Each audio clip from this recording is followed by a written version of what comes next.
자, 우리 한 절씩 우리 교독하겠습니다. 너희는 세상의 소금이니 소금이 만약 그 맛을 잃으면 무엇으로 짜게 하리요?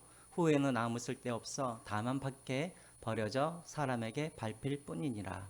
너희는 세상의 빛이라. 산 위에 있는 동네가 숨겨지지 못할 것이요 사람이 등불을 켜서 말 아래에 두지 아니하고 등경 위에 두나니 이러므로 집 안 모든 사람에게 비치느니라. 이같이 너희 빛이 사람 앞에 비치게 하여 그들로 너희 착한 행실을 보고 하늘에 계신 너희 아버지께 영광 돌리게 하라. 아멘. 우리 옆 사람들과 우리 함께 인사 나눴으면 좋겠습니다. 당신은 빛과 소금입니다. 우리 같이 한번 인사할까요?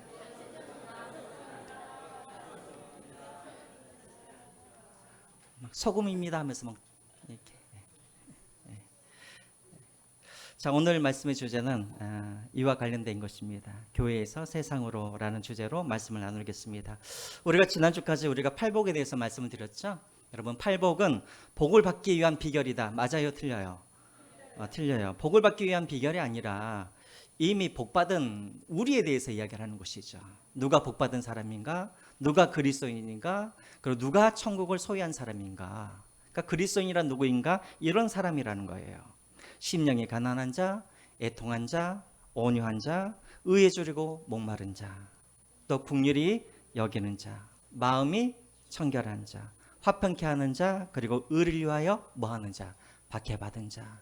이런 사람들이 그리스도인이고, 이런 사람들이 복받은 사람들이고, 이런 사람들이 하나님의 나라, 천국을 소유한 사람이다 라고 말씀을 드렸습니다. 그래서 이제 팔복으로 끝날까 하다가 귀향에 우리가 또 산상설교를 시작을 했으니까 이제 우리가 그리스도인이 누구인가에 대해서 우리가 배웠잖아요. 그러면 이제 우리가 알아야죠. 그러면 그리스도인이 무엇을 해야 되는가? 이 땅 가운데 하나님께서 분명하게 우리를 이 땅에 남겨두셨다고 한다면 남겨두신 이유가 있겠죠. 자, 그래서 우리가 이번 주부터는 계속해서 그 뒷부분을 살펴보면서 내가 이 땅에서 어떻게 살아가야 되는가, 그리고 그리스도의 사명이 무엇인가 우리가 함께 살펴보는 그런 시간을 우리가 갖겠습니다. 제가 청년 사역을 할 때 우리 청년들이 질문을 하는 것 중에 하나가 이런 거였어요. 목사님, 남산 위에 올라가면 그렇게 많은 교회들이 있고 온 천지가 빨간 십자가인데 왜 또 교회를 개척을 해야 됩니까? 그런 질문을 해요. 여러분들도 그런 질문을 하실 때가 있어요. 그렇죠? 아니, 교회가 이렇게 많은데 또 왜 또 교회가 필요한가? 왜 여러분 교회가 필요하죠? 필요가 없는 것 같으세요? 왜 교회가 필요합니까? 왜 계속해서 교회는 세워져야 할까요? 동일한 의미로 왜 그리스도인이 이 땅에서 우리가 살아가야 되고 내가 인생을 사는 목적이 무엇인가? 오늘 우리가 읽은 이 본문에 거기에 대한 해답이 나오고 있죠. 결론적으로 말을 하자면 우리가 이 세상에서 빛과 소금으로 그 사명을 감당하기 위하여서 하나님께서 우리를 이 땅에 남겨두신 것이죠. 우리가 천국에 들어갈 때까지 우리가 교회로서 우리가 해야 할 일이 무엇인가? 우리가 빛으로 소금으로 이 땅에서 살도록 하시기 위함이라는 거예요. 자, 그런데 여러분 이제 다시 한번 성경을 한번 보시기 바랍니다. 여기서 한 가지 우리가 주목해야 할 말이 하나 있어요. 자, 13절에 보면은 너희는 세상에 뭐라고 돼 있어요? 세상에 소금이다라고 돼 있죠. 소금이니. 너희는 세상에 소금이 되어라가 아니에요. 또 14절도 보세요. 너희가 세상에 빛이 되라 이렇게 하지 않아요. 이미 너희는 뭐가 되었다는 거예요? 소금이고 빛이라는 거예요. 그러니까 우리가 소금이 되기 위하여서, 빛이 되기 위하여서 우리가 열심히 주일 성수도 해야 되고 열심히 헌금도 해야 되고 열심히 제자 훈련도 받고 큐티도 하고 이래야 우리가 소금이 되고 빛이 되는 것이 아니라 이미 우리가 예수 그리스도를 나의 구주, 나의 하나님으로 우리가 영접했다고 한다면 우리는 이미 뭐가 된 거예요? 빛이고 우리는 이미 소금이 되었다라는 거예요. 그래서 그리스도인이란 누구인가? 누군가 우리에게 그리스도인이 누구인가? 우리 정체성에 대해서 물어봤을 때 우리는 이렇게 대답하는 거예요. 우리는 소금입니다. 우리는 빛입니다.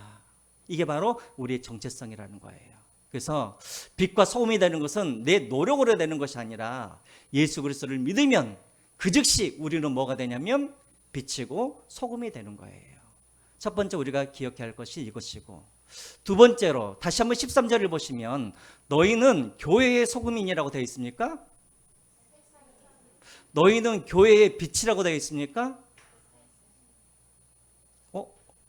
뭐라고 되어 있어요? 세상에. 그렇죠.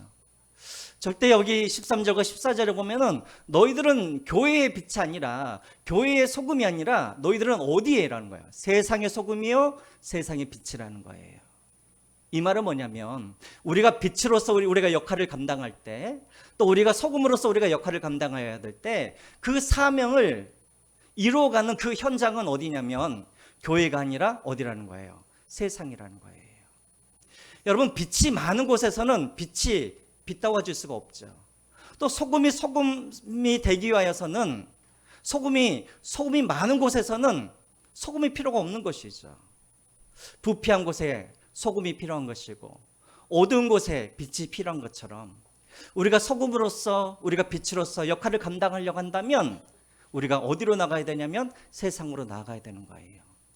근데 우리는 지금까지 어떻게 살아오냐면 교회의 빛으로 살아오죠.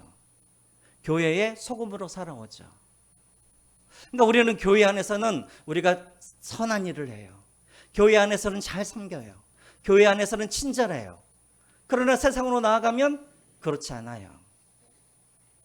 교회 안에서는 빛으로 서로가 서로를 사랑하고 돕고 또 교회 안에서 하나님께서 우리에게 주신 물질도 교회를 위해서 쓰고 하나님께서 내게 주신 달란트도 교회를 위해서 쓰고 하나님께서 내게 주신 시간도 교회를 위해서 쓰고 마치 교회 안에서만 하나님의 나라를 이루어가는 것처럼 우리는 세상보다 교회를 우선하면서 살고 있다는 거예요.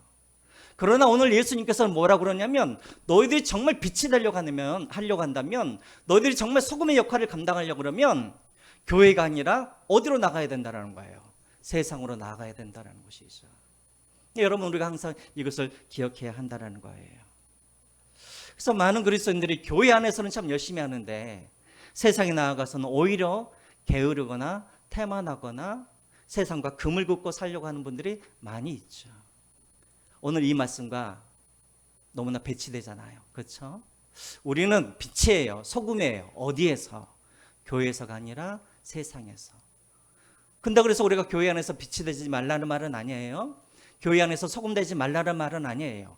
교회에서도 빛과 소금이 되시되 그러나 세상에서 정말 빛답게 소금답게 살라는 것입니다. 자, 이것들을 염두하시면서 오늘 말씀을 우리가 같이 한번 보겠습니다. 그럼 우리가 어떻게 세상에서 빛으로 소금으로 살아갈 수가 있는가? 그 의미가 무엇인가? 우리가 13절 먼저 읽겠습니다. 13절 우리 같이 한번 읽어볼까요? 시작. 너희는 세상의 소금이니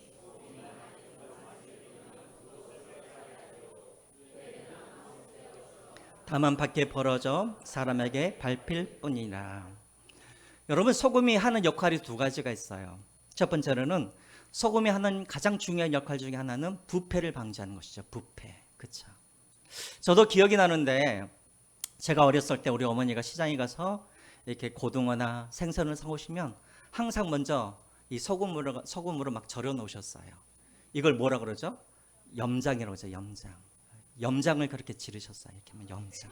생선에다가. 고대도 마찬가지예요. 과거에는 냉장고가 없었기 때문에 음식이 썩지 않게 하여서 고기에다가 그렇게 소금을 많이 그렇게 해놓죠.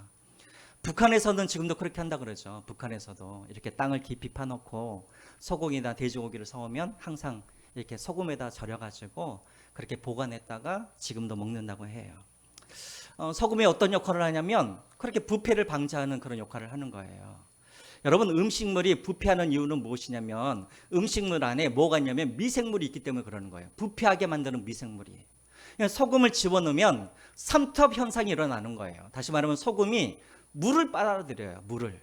그 미생물 보이지는 않은데 이 소금이 들어가면 그 부패하게 만드는 이 미생물의 몸 안에 있는 그 수분을 뭐가 빨아들여요? 소금이 쑥 빨아들여 버리는 거예요.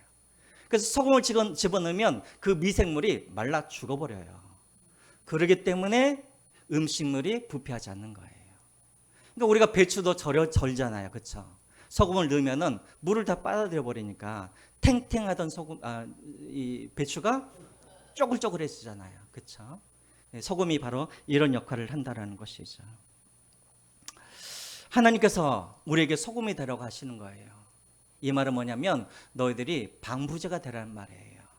세상의 부패를 막는 그 역할들을 소금인 우리에게 하나님께서 맡기셨다라는 거예요. 자, 그러면 여러분들에게 한번 질문을 할게요. 저를 한번 보세요. 이 세상이 부패하고 이 세상이 점점 빠르게 그리고 심각하게 이 세상이 부패하고 그리고 이 세상이 타락하고 있다고 한다면 그 책임은 누구에게 있는 거예요? 이 세상의 책임이 있습니까? 아니면 방부제인 우리의 책임입니까? 세상의 책임인 것 같은데? 그러니까 여러분 예를 한번 들어볼게요. 자, 고등어를 사왔어요. 고등어를 사와가지고 밖에 햇빛에다가 그냥 놔둬버렸어요. 상온에다가. 그럼 고등어가 썩어버렸겠죠. 자, 그러면 고등어가 썩어서 이제 못 먹게 되었어요. 그러면 그 책임은 누구에게 있는 거예요? 이 고등어가 문제가 있는 거예요? 아니면 거기에 염장을 하지 않는 우리의 책임인 거예요? 제가 지금 어려운 걸 물어보고 있어요? 자, 고등어를 사와가지고 거기다 염장을 하지 않아서 고등어가 썩어버렸어요. 그럼 누구의 책임인 거예요? 고기의 책임이에요? 거기에다 염장을 하지 않는 우리의 책임이죠. 고등어는 그냥 내버려두면 원래 썩게 되어 있는 거예요. 그렇죠? 원래 썩게 되어 있는 이 고등어에게 무슨 책임을 묻겠어요? 마찬가지예요. 세상도 마찬가지예요. 왜 세상이 부패하는가? 세상이니까 부패하는 거예요. 원래 세상의 본질이 그거예요. 의인은 없나니 하나도 없는 것이 세상이에요. 그러니까 세상은 그대로 두면 세상은 부패하게 되어 있고 세상은 타락하게 되어 있는 거예요.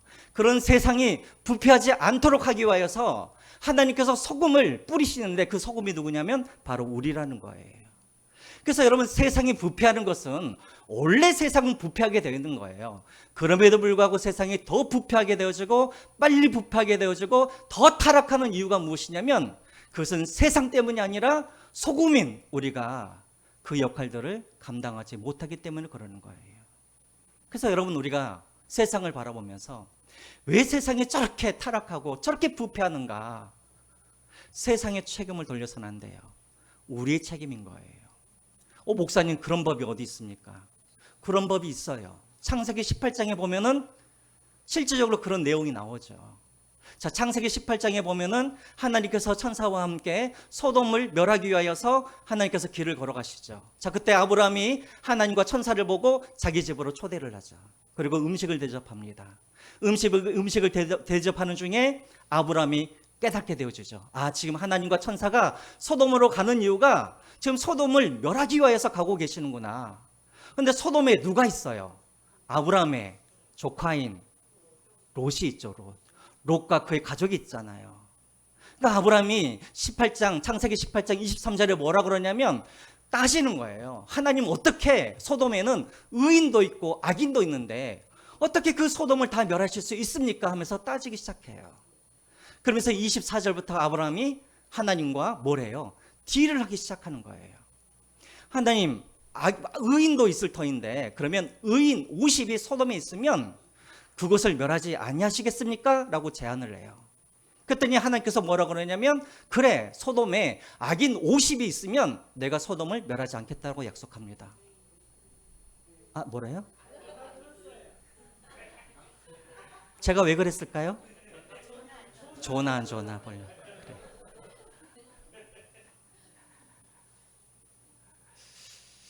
자, 그래요. 아브라함이 이렇게 쉽게 받아줄 수 있는가 해서 갑자기 5명을 깎죠. 그러면 의인 45명이 있으면 그 소돔을 멸하지 아니하시겠습니까? 했더니 또 하나님이 너무나 쉽게 또 그것을 받아주시는 거예요. 아브라함이 또 이게 뭐가 잘못됐나 하면서 이제 어떻게 해요? 40명, 30명, 20명. 이제 마지막에는 하나님 소돔에 10명의 의인이 있으면 그 소돔을 용서해 주시겠습니까? 라고 했더니 하나님께서 그렇게 해 주시겠다고 약속하셨죠. 그리고 소돔으로 가셨어요. 거기에서 의인 10명을 발견했어요? 못 발견했어요? 발견하지 못했어요. 그래서 결국은 소돔과 고모라가 멸망하게 되어지죠. 여러분, 소돔이 멸망한 이유는 무엇이냐면 죄인이 많아서 멸망한 게 아니에요. 의인 10명이 없어서 멸망한 거예요. 여러분, 남유다도 마찬가지입니다. 우리가 지난주에 우리가 에레미야를 우리가 묵상을 했는데 에레미야도 마찬가지예요. 남유다도 마찬가지예요. 왜 하나님께서 예루살렘을 하나님께서 불태워 버리셨는가? 왜 거기를 망하게 하셨는가? 죄인이 많아서가 아니에요. 원래 세상은 죄인이 많아요. 그런데 그 남유다의 예루살렘에 누가 없었어요? 의인이 없었어요. 한번 우리가 확인해 보겠습니다. 우리가 에레미야 5장 1절 말씀 우리 같이 한번 읽어보겠습니다. 시작. 너희는 예루살렘 너희가 만일 정의를 행하면 진리를 구하는 자를 한 사람이라 찾으면 내가 이 성읍을 용서하리라. 만약에 남유다 예루살렘에 한 사람의 의인이 있다고 한다면 내가 이 예루살렘을 내가 용서해 주겠다고 말씀하셨어요. 그런데 그 한 사람의 의인이 없어서 결국은 남유다가 망하는 것을 보게 되어집니다. 여러분, 세상도 마찬가지예요. 원래 세상은 죄인들이 모여 있는 곳이에요. 그렇기 때문에 당연히 부패를 해요. 그러함에도 불구하고 이 세상이 더 부패하고 더 심각하게 더 부패되어지고 타락한 이유는 무엇이냐면 그들 때문이 아니죠. 바로 우리가 소금으로서 방부제의 역할을 하지 못하기 때문에 세상이 그렇다라는 것입니다. 목사님, 그런데 우리 그리스도인들이 그 세상에 비하면 너무나 수가 부족하잖아요.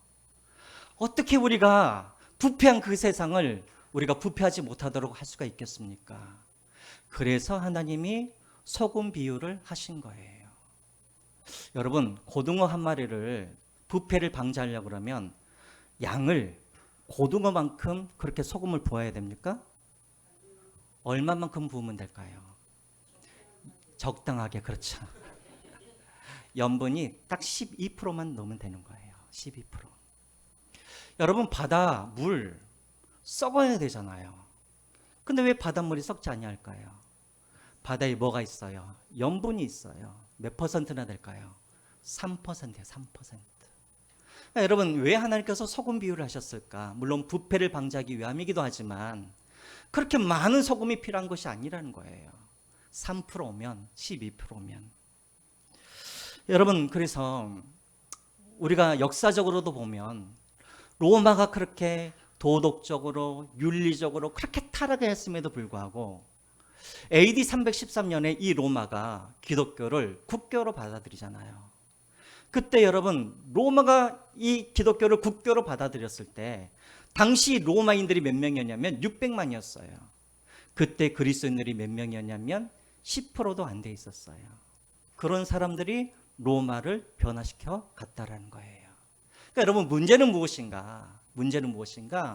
얼마나 그리스도인들이 많은가가 문제가 아니라 그리스도인답게 소금이 소금답게 그 역할을 감당할 때 우리가 부패를 방지하는 그런 방부제로서의 역할을 우리가 감당할 수 있다라는 것입니다.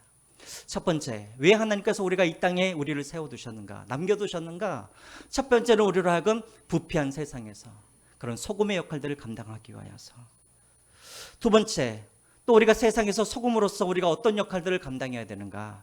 다시 한번 13절을 한번 보여주시기 바랍니다. 그 다음에 너희는 세상의 소금이니 소금이 만일 그 맛을 잊으면 무엇으로 짜게 하리요? 라고 되어 있죠.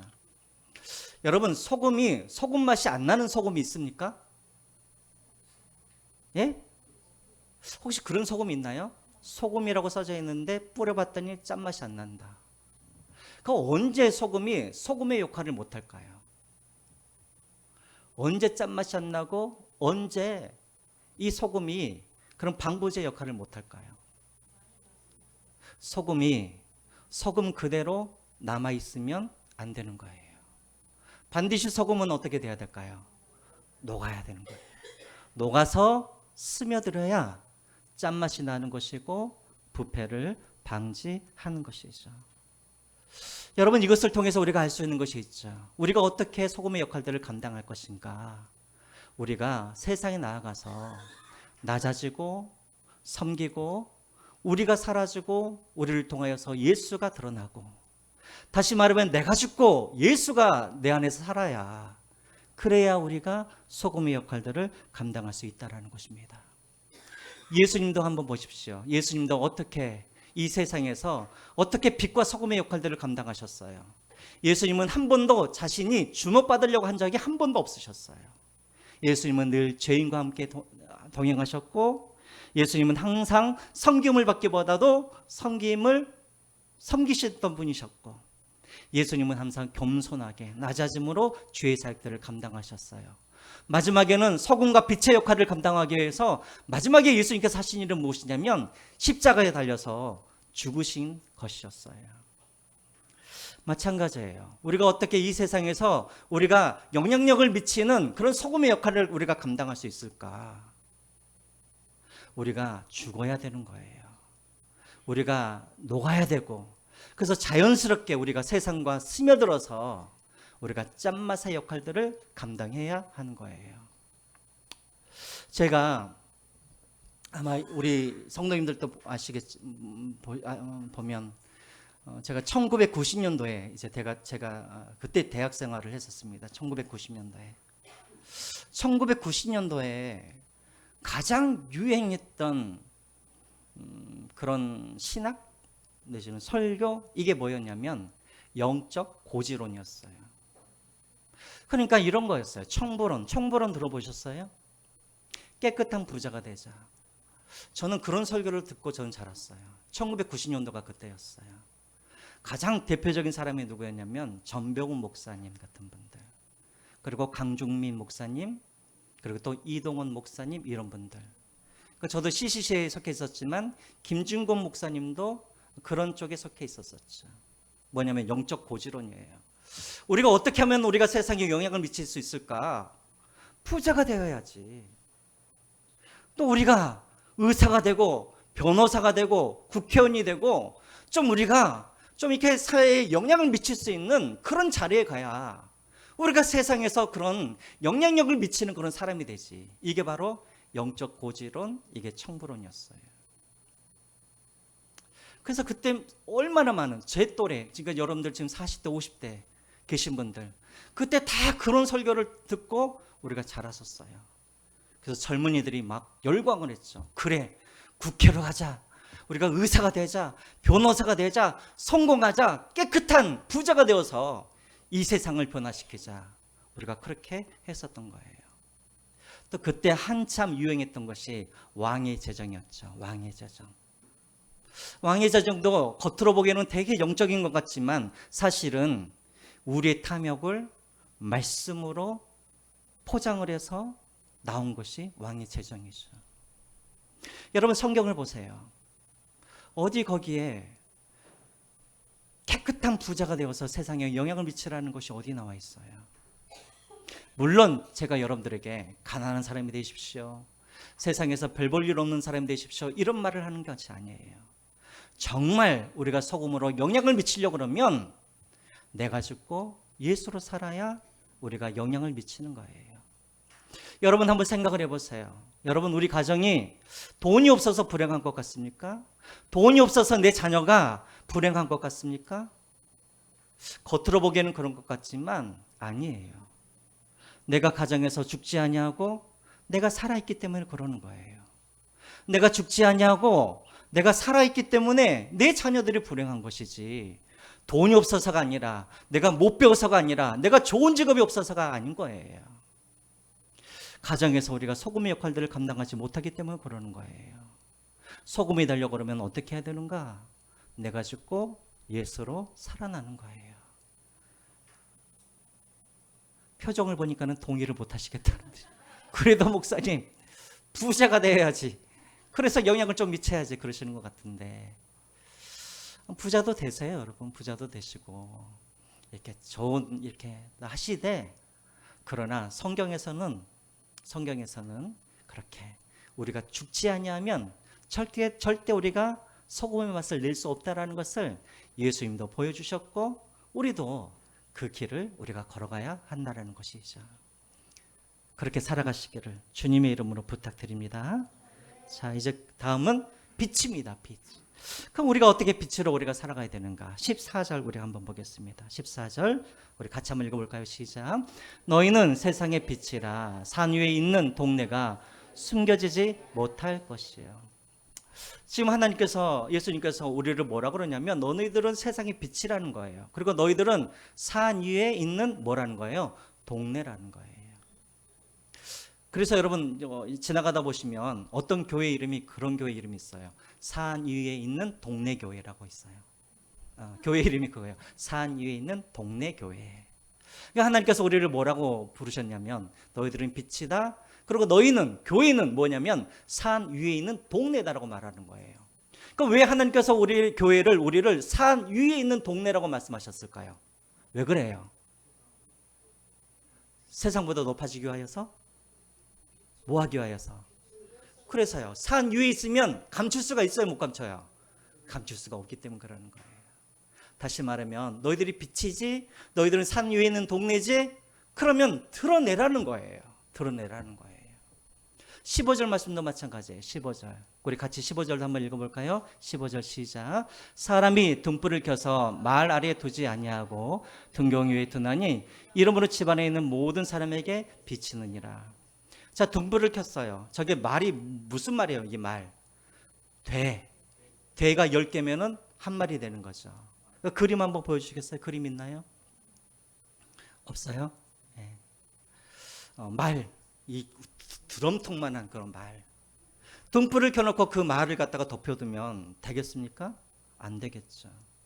등불을 켰으면 제일 위에다가 놓아야 그래야지 모든 방안을 그렇게 비추는 것 아니겠습니까? 15절 말씀의 핵심도 무엇이냐면 감추지 말고 뭐 하라는 거예요? 드러내라는 거예요. 이게 우리가 해야 할 일이라는 거예요. 그럼 목사님, 대체 뭘 드러내란 말이에요? 뭘?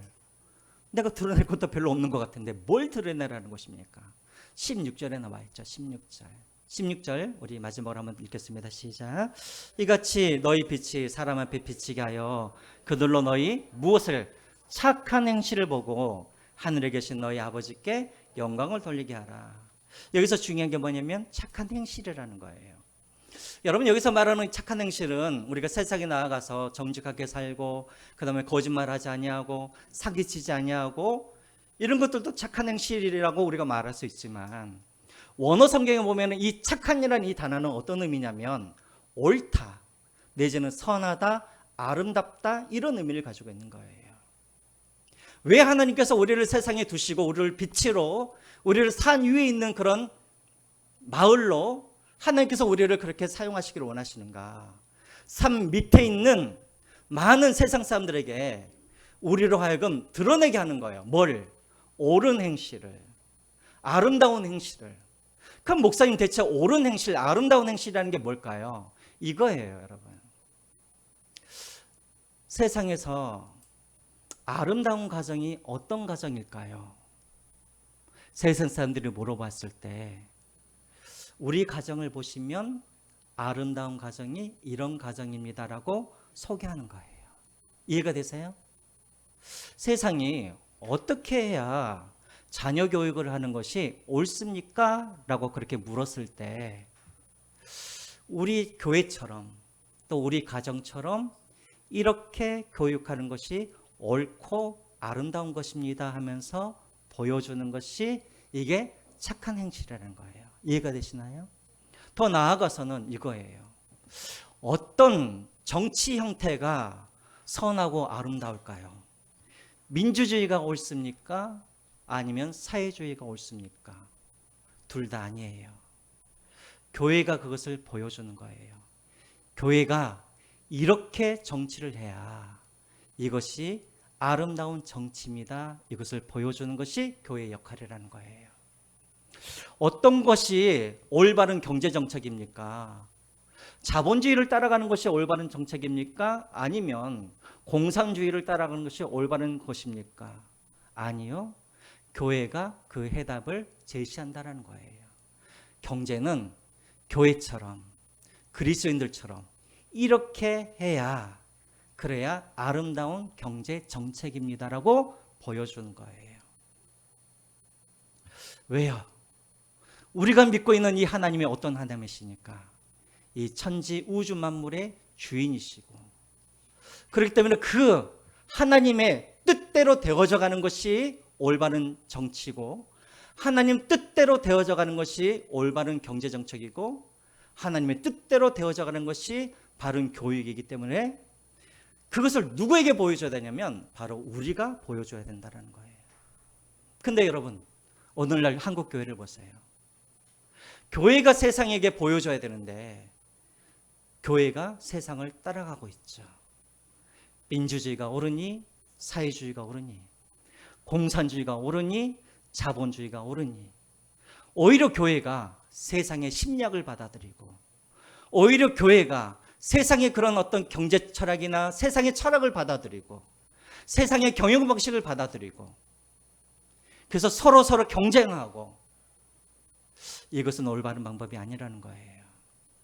착한 행실이라는 게 뭐냐면 세상에 이정표가 되어주라는 거예요. 이해가 되십니까?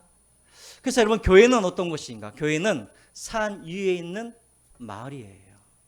그래서 세상 사람들이 길을 잊을 때마다 산 위에 있는 그런 교회를 바라보면서 아, 저렇게 교육을 해야 되는구나, 저렇게 경제활동을 해야 되는구나, 저렇게 정치활동을 해야 되는구나, 저렇게 환경을 우리가 보호해야 되는구나, 그것을 보여주는 것이 누구냐면 우리 그리스도인들이 그렇게 보여줘야 되고 우리 교회가 산 위에 마을이 되어서 그것을 세상 가운데 보여주어야 한다라는 것입니다. 이게 바로 착한 행실이라는 거예요. 그래서 왜 하나님께서 우리 교회가 이렇게도 많음에도 불구하고 또 교회를 우리가 세워가야 되는가? 더 많은 이정표를 우리가 세상에 제시하기 위함이죠. 그리고 우리가 그리스도인들이 이 세상에서 우리가 해야 할 일이 바로 빛과 소금된 사명들을 감당하여서 부패한 세상에서 방부제 역할을 하고 그래서 어둠 가운데 있는 사람들이 어디로 가야 될지 알지 못하는 그들에게 빛이 되어서 그들에게 옳은 길로 인도하기 위하여서 교회가 있어야 되는 것이고 그리스도인이 소금과 빛의 역할들을 감당해야 하는 것입니다. 저는 여기에 계시는 우리 모든 우리 성수시험교회 성도님들은 교회 안에 빛이 되지 마시고 교회 안에 소금이 되지 마시고 세상의 빛과 세상의 소금이 되어서 부패하는 그 세상 가운데 여러분들이 방부제가 되시고 길을 잃고 있는 그런 세상 가운데 여러분들이 빛이 되시고 그리고 여러분들이 산 위의 마을이 되어서 그들이 가야 할 길을 제시할 수 있는 저와 여러분들이 되시기를 주님의 이름으로 축원드립니다. 기도하겠습니다. 우리가 함께 이 시간 먼저 찬양 하시죠. 우리 나 주님의 기쁨 되기 원하네. 우리 찬양하시면서 준비하신 힘을 하나님을 벌려드리겠습니다.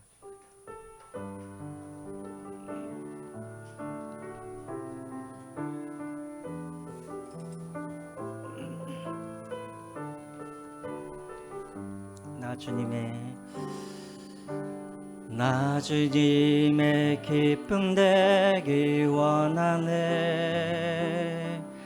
내 마음을 새롭게 하소서. 새 부대가 되게 하여 주사 주님의 빛 비추게 하소서. 내가 원하는 한 가지 주님의 기쁨이 되는 것. 내가 원하는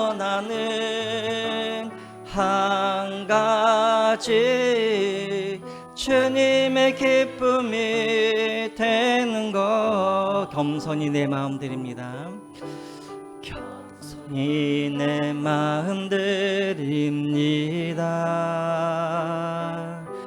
나의 모든 것 받으소서. 나의 맘 깨끗해 씻어 주사 주의 길로 행하게 하소서. 원하는 한 가지 주님의 기쁨이 되는 것. 내가 원하는 한 가지 함같이 주님의 기쁨이 되는, 다시 한번 찬양하겠습니다. 내가 원하는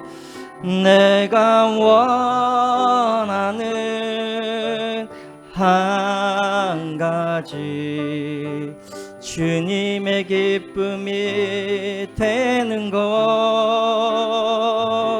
내가 원하는 한 가지 주님의 기쁨이 되는 것. 이 시간 우리가 하나님 앞에 한번 기도할 때, 주님, 우리가 정치인들에게 정치를 맡길 것이 아니라, 경제 전문가에게 경제를 맡길 것이 아니라, 주님, 우리가 하나님의 자녀로서 우리가 이 세상을 책임져야 되지 않겠습니까?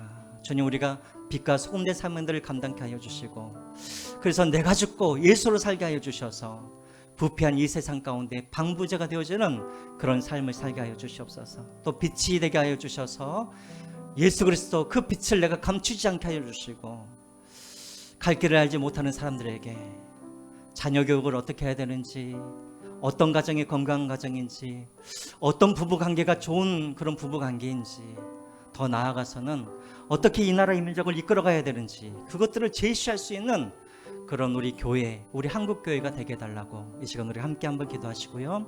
두 번째로는 우리가 아까 기도했던 것처럼 우리 오충신 집사님, 또 특별히 우리 또 박종옥 우리 성도님, 우리가 위에 함께 기도했으면 좋겠습니다. 주님께서 함께하여 주셔서 그 남은 그 항암 치료 하나님의 은혜 가운데 잘 견뎌낼 수 있도록 도와주시고, 건강한 몸으로 마음껏 주님께 영광 돌릴 수 있는 분들이 되게 해달라고 우리 같이 한번 이 시간 우리 하나님 앞에 한번 기도함으로 나가겠습니다. 기도하겠습니다. 살아계신 하나님 아버지, 참으로 감사드립니다. 하나님 아버지, 우리를 소금으로 빛으로 하나님 우리를 부르시되, 교회의 빛이 아니라, 교회의 소금이 아니라 세상의 소금으로 세상의 빛으로 우리를 불러주신 하나님 아버지, 우리가 세상에 나아가는 것을 두려워하지 않게 해주시고, 또 세상에서 우리가 태만하지 않도록 도와주시고, 우리에게 이 세상을 맡겨주셨사오니 그 책임들을 다할 수 있는 그런 저희가 되게 하여 주시옵소서. 세상이 우리의 모델이 되지 않게 하여 주시고, 우리가 하나님 아버지 세상의 모델이 되게 하여 주셔서 세상에 닮아갈 만한, 세상에 배울 만한 그런 아버지 그런 모델이 하나님 저희가 되게 하시고, 우리 교회가 될 수 있도록 주의 은혜를 베풀어 주시옵소서. 하나님 아버지, 전부 소금이 되어 방부제가 같은 그런 교회가 되게 하여 주시고, 모든 길을 잃은 사람들에게 이전파가 되어지는 그런 산 위의 그런 동네처럼, 산 위의 마을처럼 그런 아버지 교회가 될 수 있도록 도와주시옵소서. 주님, 우리 착한 행실을 통하여서 이 세상에 어떤 방향으로 나아가야 될지 그 길을 제시할 수 있는 그런 성숙한 그런 교회가 되게 하여 주시옵소서. 특별히 하나님 아버지 사랑하는 우리 하나님 하나님, 우리 오충선 지사님과 특별히 우리 박종호 성도님이 되시고 은혜를 베풀어 주시고, 하나님 아버지 주님께서 하나님 아버지 은혜를 베풀어 주셔서 그 병이 발견되게 하여 주신 주님, 그것만으로도 주님께서 이미 역사하고 계신 줄 믿고, 하나님 아버지 남은 모든 아버지 참모 주님 항암 치료 하나님 잘 아버지 하나님 받고 견뎌낼 수 있도록 도와주시고, 그래서 주님 아버지 마음껏 하나님 아버지 건강을 회복하여서 정말 주님께 영광 돌릴 수 있는 그런 귀한 주님의 자녀들 되게 하여 주시옵소서. 이를 통하여서 그들의 아버지 하나님 그런 간증이 될 뿐만 아니라 우리 모든 함께 기도로 동참한 우리 성도들의 그런 기도의 그런 아버지 하나님 승리의 간증이 될 수 있도록 도와주시고, 하나님의 살아계신 대로 우리가 함께 경험할 수 있는 그런 귀한 행복한 시간들이 될 수 있도록 주의 은혜를 베풀어 주시옵소서. 살아계신 하나님 아버지, 우리를 교회의 소금과 빛이 아니라 세상의 소금과 빛으로 우리를 불러주셨음을 우리가 기억하게 하여 주시고, 우리가 세상에 나아가는 것을 두려워하지 않게 하여 주시고, 또 세상에서 우리가 태만하지 않도록 도와주시고, 소금의 역할들을, 빛의 역할들을 잘 감당할 수 있는 우리 성수시험교회의 모든 권속들 되게 하여 주시옵소서. 산 위에 그런 동네처럼 하나님 산 아래에 있는 사람들에게 하나님 우리가 영향을 받을 것이 아니라 그들에게 선한 영향력들을 드러내게 하여 주시고, 정말 길을 잃은 그들에게 어떤 길을 가는 것이 옳은지 선한 것인지 하나님 그 모델들을 제시할 수 있는 우리 성도들, 우리 교회가 되게 하여 주시옵소서. 하나님께서 가정 선한 길로 인도해 주실 줄 믿습니다. 여호와를 경외함으로 크게 기뻐하는 가정으로 삼아 주시옵소서. 8월 한 달도 하나님의 은혜 안에 인도하심에 감사드립니다. 하나님 이 시간도 주님 앞에 여러모로 감사하여서 또 하나님 앞에 예물을 드립니다. 또 그 외에 우리가 또 주정헌금으로 11조로 또 성교헌금으로 건축헌금으로 또 주님 앞에 이 시간 영광을 돌립니다. 하나님, 늘 물질이 우리의 왕이 되지 않게 하여 주시고, 또 우리가 지혜롭게 이 물질들을 잘 다스릴 수 있도록 도와주시고, 하나님의 영광을 위해서 이 물질들을 사용할 수 있도록 우리에게 지혜와 믿음을 더하여 주시옵소서. 이 시간도 예물을 드리는 모든 주의 사랑하는 자녀들의 가정과 또 그 사업 위에도 주여 함께하여 주셔서 손으로 하는 모든 일들이 복되게 하여 주시고, 결실 있게 하시고 열매 맺는 그들의 삶이 되게 하여 주시옵소서. 이제는 우리 주 예수 그리스도의 은혜와 하나님 아버지의 크신 사랑하심과 성령님의 감동감화 역사 인도하심이 빛과 소금된 사명들을 감당하여 착한 행실을 세상에 비춤으로 하나님께 영광 돌리는 삶을 살기를 원하는 우리 모든 권속들의 머리 위에와 자녀와 가정과 직장 위에 이제부터 영원토록 함께 하시기를 축원하옵나이다. 아멘.